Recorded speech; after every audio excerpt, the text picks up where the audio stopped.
What is going on, YouTube? AlphonZeus of Team Gradelock here with another episode of Team Gradelock Unlocks the Week. We're going to be going over the local results that happened that game on this past weekend for both Future Card Buddy Fight and Cardfight Vanguard. And then we're going to be doing in some news about what's going on in Vanguard as of lately, especially with the G-Stride, assist phase, etc. And then we're going to be going into the last episode of Season 4. And it's going to be kind of a just filler type of episode, but it is a bit bittersweet. So let's start off with the local results for both Cardfight Vanguard and Future Card Buddy Fight. Now on Friday there was actually no tournament that took place because a lot of us were at New York Comic Con. Of course, to those of you that know me, I posted a lot of pictures from there.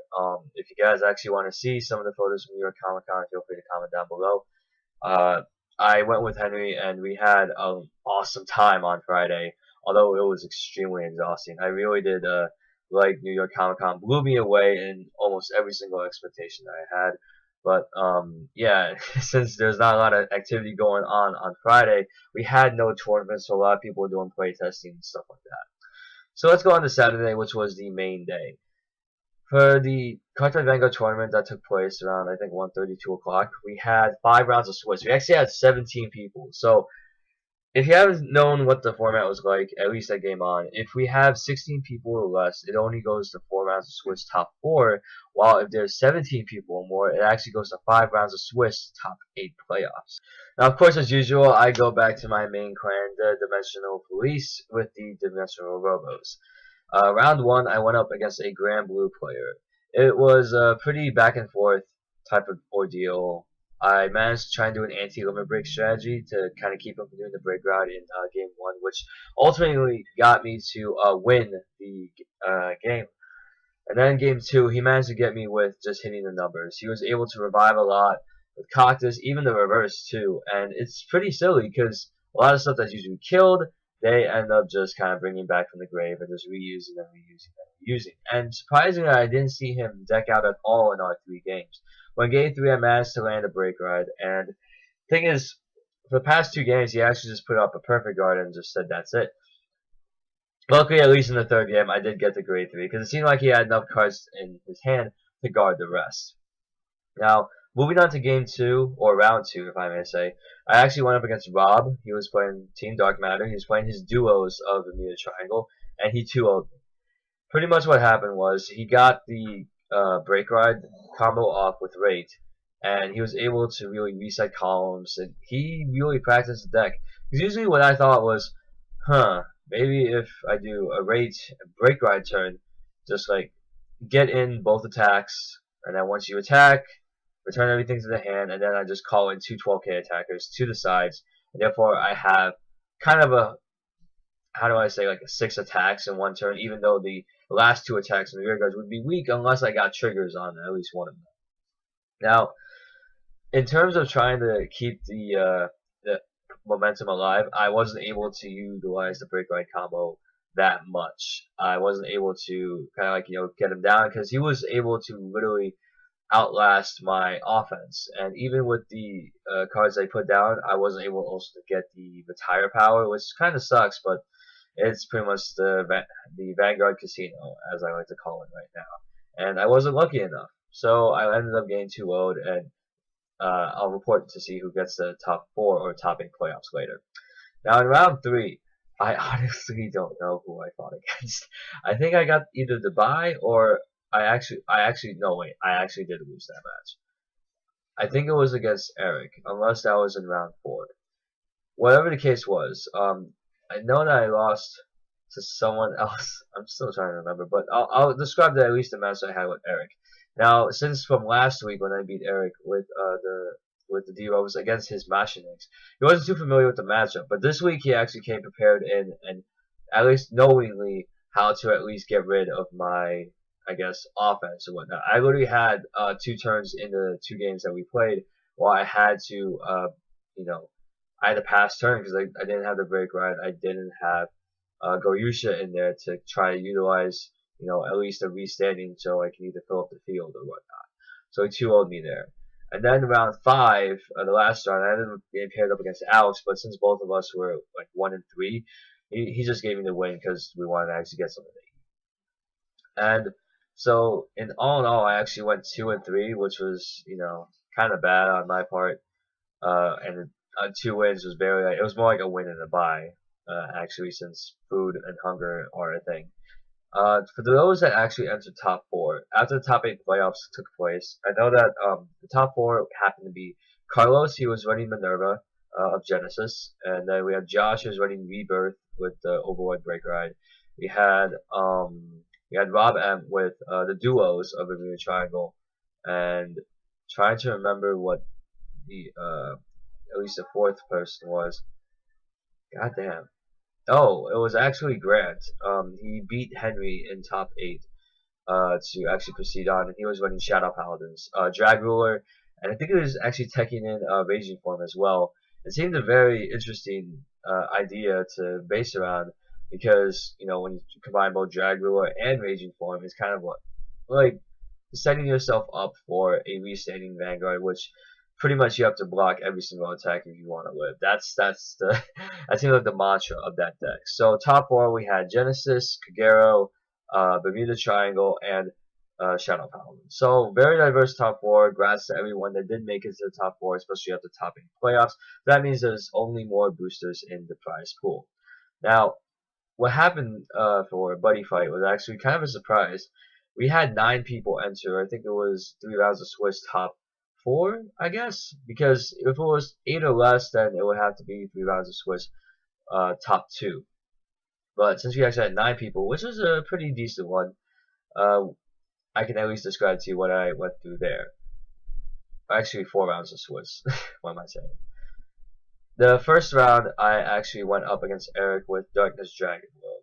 I was playing the Gorgon waifus of Legend World, and he managed to utilize a lot of his abilities and skills, especially with attacking when there's still a monster in the center, but attacking me directly. I was able to use Death Gaze to kind of like deal 2 damage to me with the Spectral Strike, and I wasn't able to respond that much. I was trying to hope that I can get Medusa out to get rid of it, but he had spells to back it up to at least prevent my offense from capitalizing on Medusa's skill, because I usually use my Breathing Guards to nullify whatever spells he had. And since I try to gauge a lot in the deck, I want to utilize hopefully getting a Berserk Guard in the grave so I can just pay 2 gauge, discard a card, and then get back that Breathing Guard so I can set up for another spell negate. Because that's what it kind of feels like. Uriel is amazing, actually. I need to run 3 of her, if not 4. Her skill when she goes double attack, if there's another Gorgon on the field, is pretty deadly, because the other 2 Gorgons that are already on there, they only have a critical of 1, so they only deal 1 damage. With Uriel, though, she can deal 4 damage in the forms of 2 damage double attacks. After that round was over, I actually ended up going to a bye for round 2.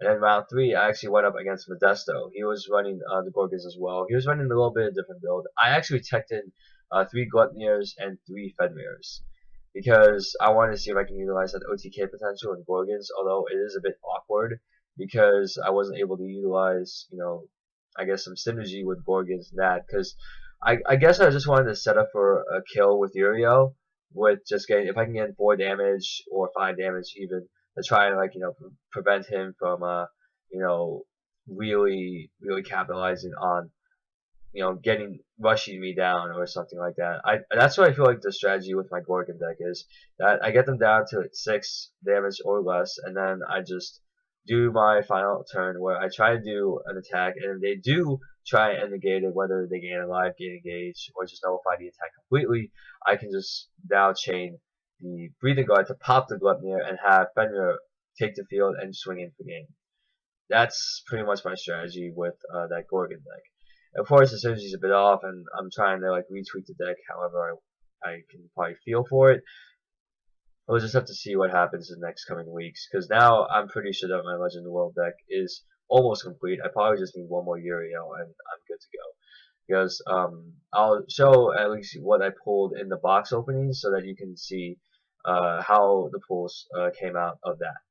Now, in terms of the video content for this week, I will put up round 3 of the Iron Man match between John and Ian tomorrow.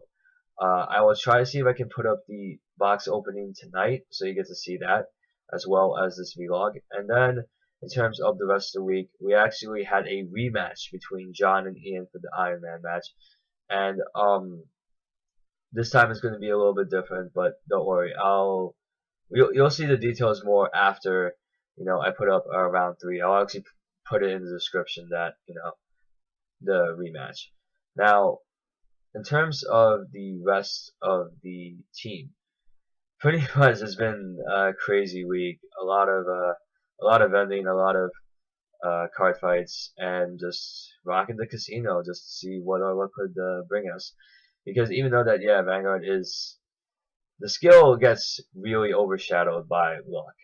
And it's true because, whenever you start with the excellent hand, you have everything, and then when you realize you already got yourself at 4 damage by the time you ride to grade 2 because of a lucky critical trigger, and the man rush you down, or woman, and you just get beat. That's pretty much how it is. I guess, especially in the words that John put it, that, of course, yeah, Vanguard is kind of a luck game and stuff like that, but he says it's pretty much the community and the people who play it. So, I don't know, I can kind of relate it a little bit to, if I want to even stretch it a little bit, Ocean's 11, how we all want to go in and just to a casino and just see if we can hit it, if we can top, that type of thing. And the thing is, with what's happening in the Vanguard community as of nowadays, it's getting pretty crazy. After kind of reviewing over what I've seen in the Stride as well as the G Zone, for at least the assist phase, that is pretty crazy. Especially when, we formed our team name as Team Gradelock, and now there's an assist phase to actually help out with that.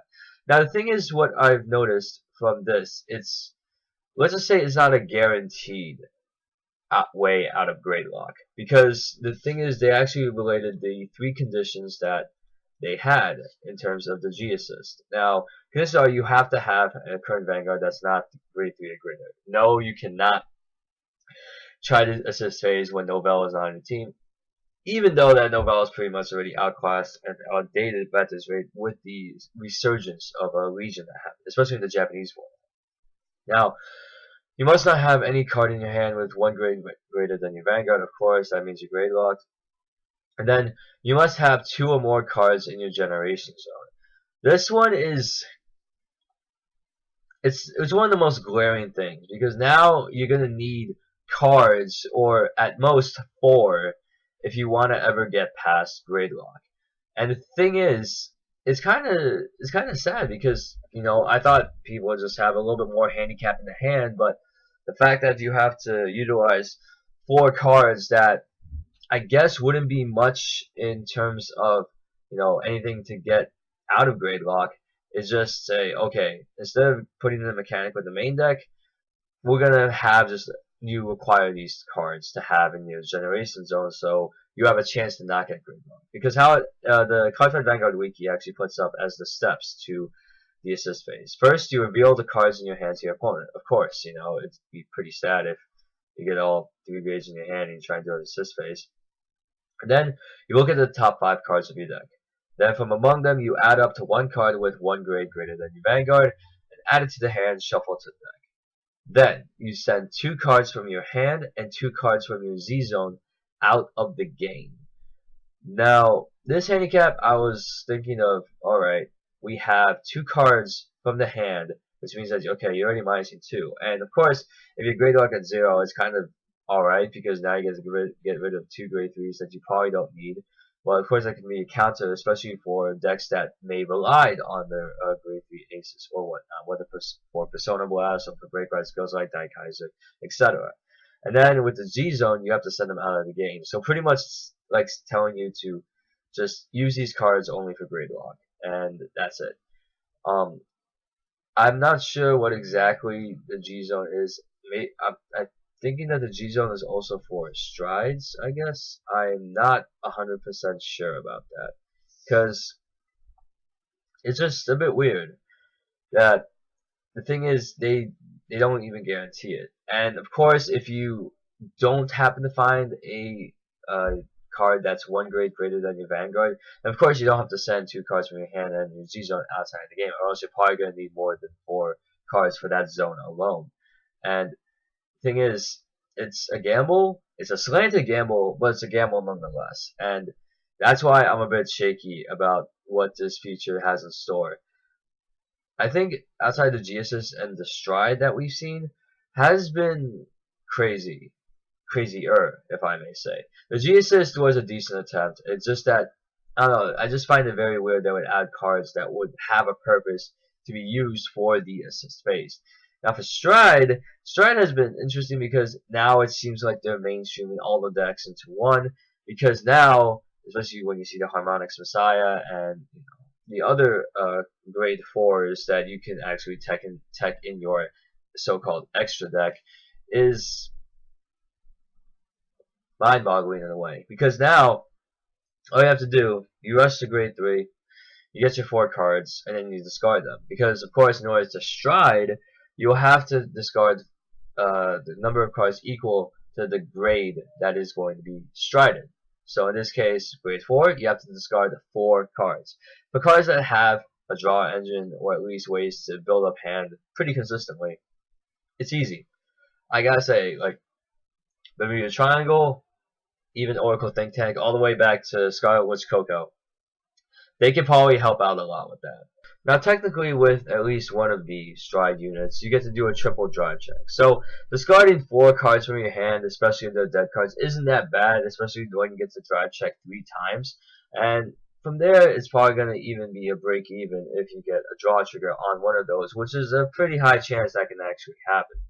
Especially when we always do those twin drives where it's just, oh, I drive check no triggers, and then, there's like a third, trigger check where it ends up being, a heal or a crit, whatever, something that we probably could have needed. And Stride is probably helping to really accelerate how Vanguard can really go as far as just this balls to the wall action, just more numbers, more chaos, more everything pretty much.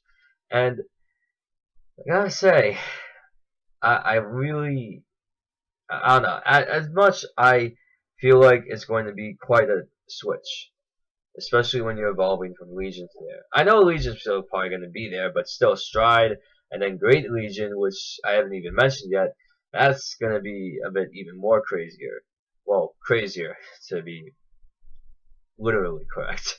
And with what they've shown us so far, with MOB, with the end, and the regular Garmor from Trial Deck from Gold Paladins, with Descendant, the Eradicator from Narukami, it's something now to look forward to. I just wonder how it's going to really affect Stride. And then that whole season, I don't know, seeing everybody grow up, it makes you feel a little bit old, because we've watched these characters grow up. Aichi and the gang, they all, were young at the time. And then seeing their art now when they're older, especially with Kamui working at the store, it's, it's awesome to see that. And it's kind of like, everyone's moving on to the next stage of their life. But we're going to get a little bit more into that into the episode. So if you do want to stick around, feel free to do that, because I will issue a spoiler alert right now, because we will be discussing the whole episode and I'll provide screenshots. So if you don't want to do it, feel free to pause or close out. If you want to watch the episode, come back and watch me talk about it, then okay, cool. If not, then you can just close the video and then be on your merry way. So Ride 195, a Season 4 Journeys. This is the last episode of the season. Oh my goodness, I can't believe we just went through that whole entire season. And it's kind of like a filler episode in a way, except that it provides a lot of closure to a lot of the events that happened as of yet. Because now we're coming across graduation, and kind of ironic because we're just starting school here, and it was just in the 2nd month. And it seemed that everybody had their memories restored, and it seems like everything's all back to normal at what we've seen. But the thing is, though, the way that Vanguard is so prevalent in this animated world is pretty interesting, especially when I saw this. Now hold the phone for just a second. Is that literally a Vanguard news segment on TV? I am kind of speechless at that, but at the same time, I shouldn't be surprised, because Vanguard has apparently become the #1 trading card game in the world, that they would have their own news segment dedicated to that alone, especially when they would highlight the characters that we knew, Kai, as being scouted out for all these pro teams and universities, as if this is a sports scholarship. And I gotta admit, That's a pretty sick way how to get into college. Like, are you good at Vanguard? Are you lucky enough? Then boom, okay, we'll sign you to the team and we'll get you going. And of course, what am I saying? People are scouting out the top Vanguard players for, I guess, scholarships or just for having them being able to attend their university. If America was like this, I think a lot more people would have gotten to this game or even trading card games in general. Because if universities actually had teams, that's, I don't know. I wouldn't know what to say about that, especially how I'd probably feel salty that, I graduated college already and then they start this stuff up. And then we get to see a familiar scene, which is the Cardfight Club. And just seeing that room again, well, at least for the last time this season, it just says, wow, this Cardfight Club actually grew pretty much. And seeing all these people just playing Cardfight Vanguard, having a good time, it kind of reminds me how Vanguard is supposed to be just a fun game, just to play with friends, and competitive aspect, probably not the best part of it. So, this whole Cardfight Club expanded so much that we get to see the vice president, who is apparently the president now, because I kind of missed the point where we see a person who graduated as the student council president, although maybe season 3 would be located last year, and therefore that would explain why the vice president became the president and the secretary became the new vice president. And then we see a little bit of an exchange. We get to see, of course, Shingo and Naoki go at it at their ways, arguing with each other, Shingo calling Naoki a delinquent. But then, when the student council came in, and then we get to see this little scene right here that I kind of did like. Now we get to see Maki, who is, of course, the secretary, who kind of was a key piece in the whole Link Joker invasion thing, singling out Naoki, telling him that she'll cheer for him. Seems like it's gonna spark a relationship or whatnot. I don't know, they're just teasing us right now. But it is kind of cute that this would happen, and I don't know, we haven't really seen Naoki ever been in that whole I like somebody or is this girl liking me kind of deal. Because all the other characters are kind of a bit more obvious with what their intentions are, especially on a romantic level.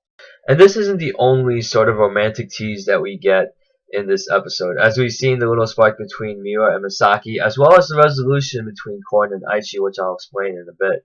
But then we also see Misaki reference that she has the band that used to be on Korn's hair, and of course she misses her. And then we get to see that flashback where we, after Kai defeats Aichi, we get to see a little bit of a moment between Korn and Aichi. It seems that time was frozen for that being, because when we go to the screenshot that I'll show you, nobody else was moving, everything was frozen as if it was just activated or something like that. Despite Link Joker being an accepted clan on Cray, Korn must now revert back to her original life, losing all memories of what she has gone through after Takado gave her this brand new life. And it's a very bittersweet goodbye, but Aichi at least, shows his romantic interest, I guess, and would say that no matter what, we will meet again. And I gotta admit, I kind of teared up at this. Call me a hopeless romantic, but I did really kind of tear up at this. Now I take a break from the whole romantic thing. Here's a little bit of a reference that I kind of chuckled at. Now, as a Mortal Kombat fan, I was chuckling quite a bit when I saw Shingo make this reference of Harakiri. Now, of course, this might not be directly connected at all, but I know I did as a fan of both this show and the video game. And it's kind of strange too, because he wouldn't usually say something like that, especially after such a recurring theme at the beginning of season 3 that, when Naoki forgets something or if he gets on his nerves. I never saw Shingo actually would go this far. And so the rest of the episode proceeds like this. We get to see the high school tournament where Aichi, once again, like the pilot episode, uses Blaster Blade, the OG original, to defeat a grade 3 Vanguard, this time in the form of Tyranno Legend, and against Izaki.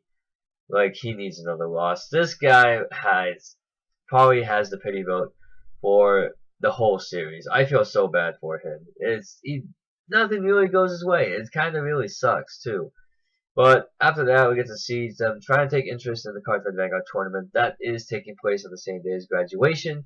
And then we get to see Aichi and Naoki actually go to Ren's place to try and see if they can get another team, or at least people to enter the tournament overall. And the first thing that they see They see Ren surrounded by the press, pretty much like a press meeting, and answering any questions that they would ask. Fortunately, Ren was his carefree self, and it seemed like he didn't give a care in the world about anything else. He just wanted to be free. And that's what he did.